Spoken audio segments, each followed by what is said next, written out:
गोठ तुंहिंजे खां थोड़ो परे मां वञी बांसुरी जे बदन खे चपन ते रखी धुन कोशक धुनी ते मां छेड़े छॾियां मधु साम्हूं रखी मधु वंती कयां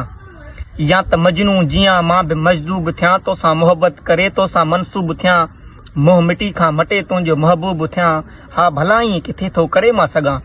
किथे ईअं न थिए जो कूड़ो या कायर थियां छत म्याणी जो घायल मुसाफ़िर थियां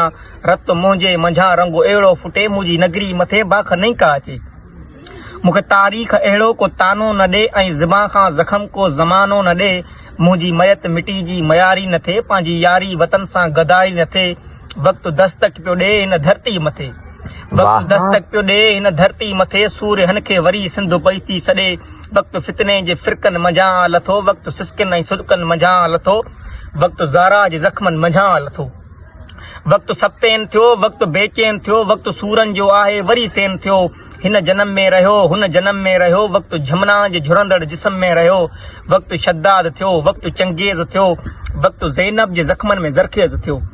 वक़्तु कहिड़े जी तोसां कयां ॻाल्हि मां वक़्तु कहिड़े जी तोसां कयां हाल मां वक़्तु फितने जी फतवा खणी आ पुॻो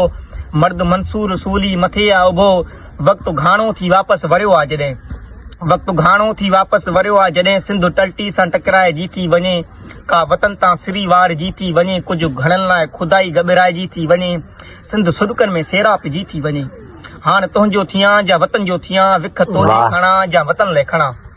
वक़्तु तोखे ॾियां जा वतन खे ॾियां मूंखां वाइदा न वठि मूं ते वेसाह कर मूं पुॼाणा पिरी तूं न परवाह कर क़ैद मूंखे न कर मूंखे आज़ादु कर मूंखे भांकुर विझी तूं न बर्बाद कर सिंधु तुंहिंजी बा सिंधु मुंहिंजी बा